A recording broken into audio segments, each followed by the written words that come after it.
Okay. I knew that at some point in the semester we were going to have a glitch, and it just happens to be today on the very last lecture. So I'm not going to be very mobile today because I'm now worried that I'm going to break Carrie's brand new MacBook Pro if I haven't already. Hope you've all had a fantastic Thanksgiving, and very, very sad. I know that you are to return to what you know is the last verbose lecture you're going to hear from me this semester. A reminder that what we're going to be doing on Thursday is having student presentations. People are going to be talking about the research papers they've been working on. And then on Tuesday, we will have a course review where I'll circulate the final prep sheet and we'll get you ready for the final exam. One other administrative point is to remind those of you who are doing research papers to send me a title so that I can get you in the right running order for Thursday. Okay, so let me press on with this lecture.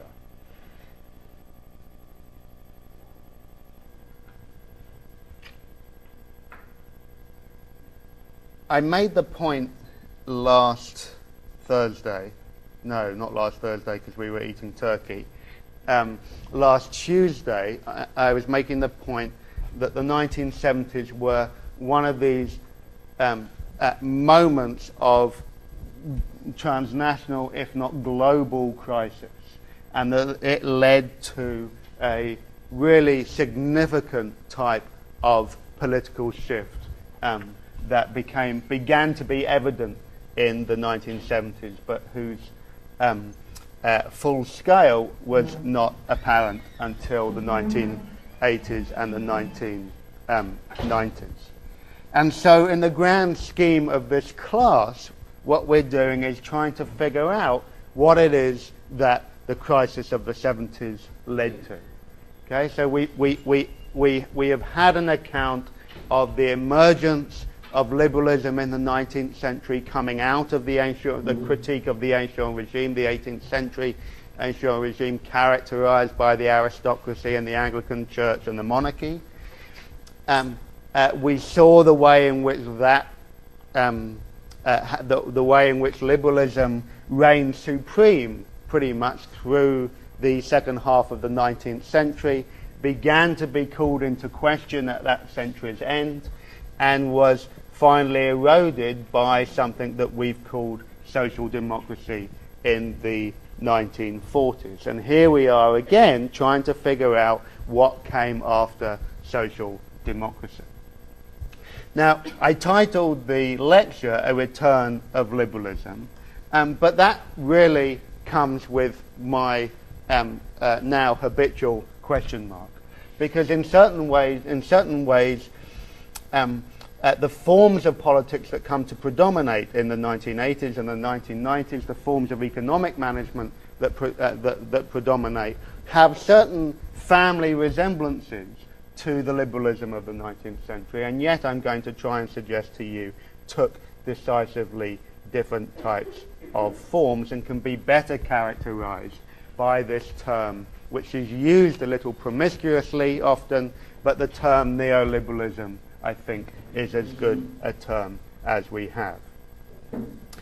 Now, let me just briefly try and explain what I think are the differences between the liberalism of the 19th century that I bored you to tears with in the first part of the semester and neoliberalism.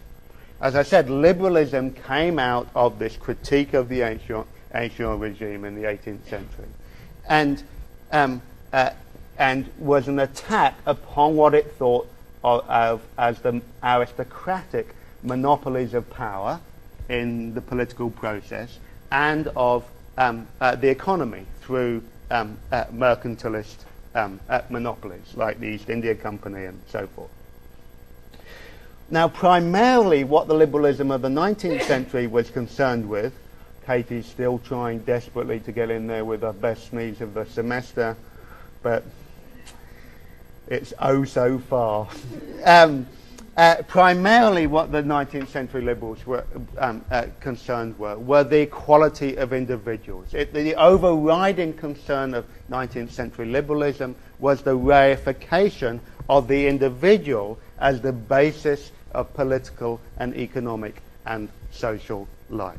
Now, it's true that liberalizing the economy, creating free markets and free trade, was seen as a key way of being able to advance individualism. It's true that the free market was seen to provide a certain test of how good a liberal individual one was, but it was, in a sense, not the primary function. It was much more about thinking about the individual as the holder of political rights, of civil liberties, and of types of social organization.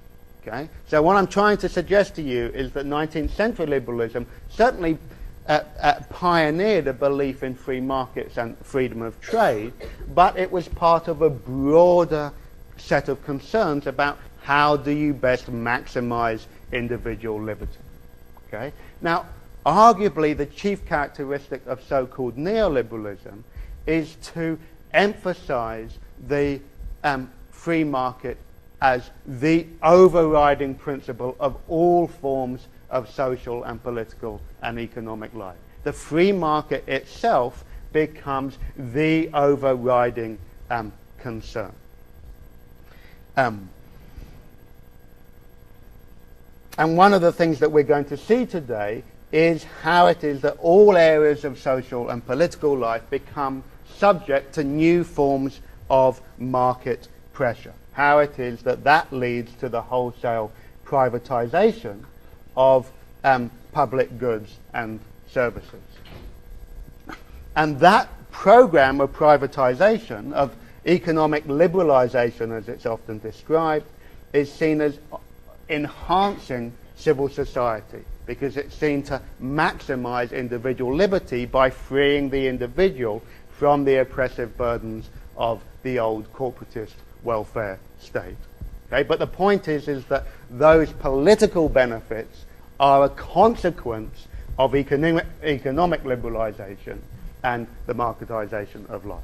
Now, the point that I'm going to try and make to you today is that this new creed becomes the new common sense of the age. Just as liberalism in the 19th century was shared by the Liberal and the Conservative Party, just as social democracy was shared by both the Conservative Party and the Labour Party and the Liberal Party, so in the 1980s and 1990s, that Labour Party begins and the Conservative Party basically share certain key beliefs in the primacy of market relations and market forms. Now, they're different degrees of emphasis, and I'm going to try and separate how it is that Mrs. Thatcher's regimes were different from Tony Blair's, but in the broad parallels look remarkably similar.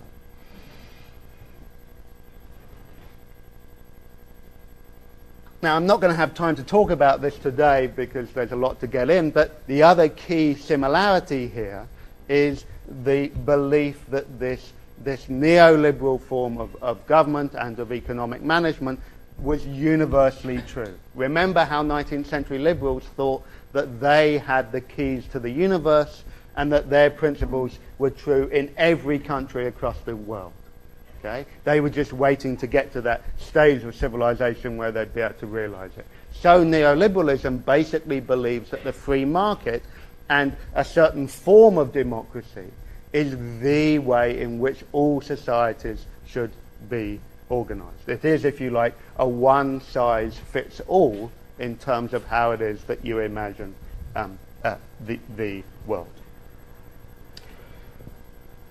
Two other points I'm going to make in today's lecture The first is a very simple one, is that just as we saw a revolution in government in the 19th and the middle of the 20th century, so we're going to see one in the late 20th and early 21st century. Because the great irony of neoliberalism in Britain is that it requires an unbelievably strong state to be activated. Economic liberalization depends upon the state becoming increasingly powerful to create new forms of market. Okay, so just as the 19th century state grew in order to free the market and to govern people in order to make them free, so we see that occurring again in the late 20th century. Final point I'm going to make today is by making the class come full circle by talking about the Millennium Dome. So we had the great exhibition of 1851 representing the great triumph of liberalism in the mid-19th century. We had the Festival of Britain in 1951 representing the ideal or a prospective future of a social democracy that could become. And now we're going to end the class with an account of that fabulous experience at the Millennium Dome experience, to see the way in which it encapsulates the new neoliberal consensus.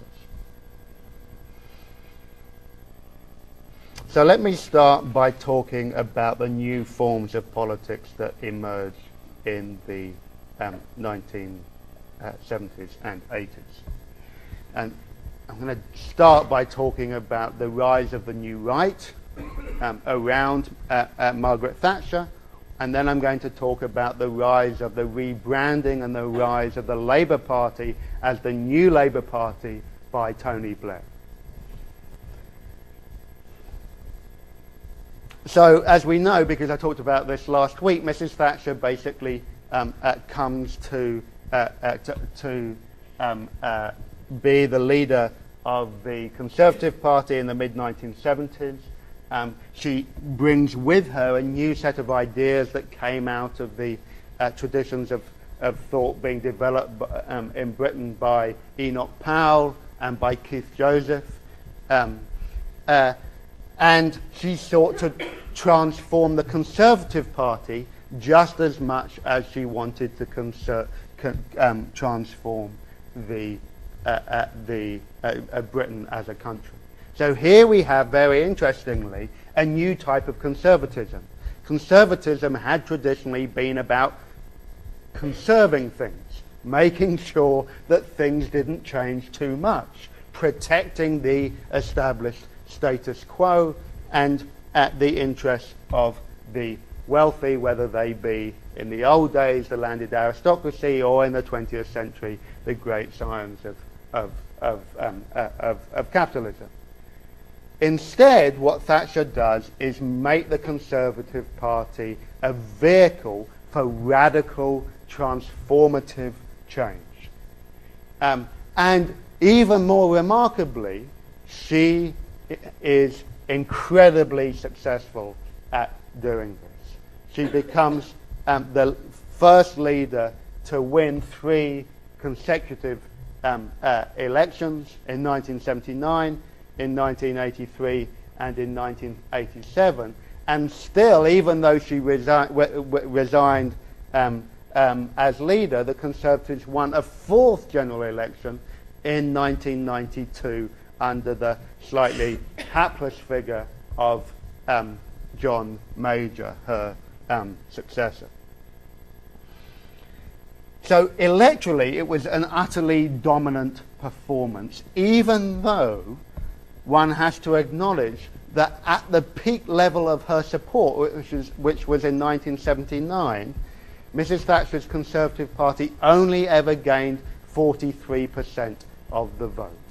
Okay? So it's not an overwhelming mandate, but one of the reasons why she's so electorally successful is because the Labour Party basically disintegrates in ways I'll explain in the middle. Okay, so Thatcherism comes to say, okay, we're going to transform the Conservative Party, and now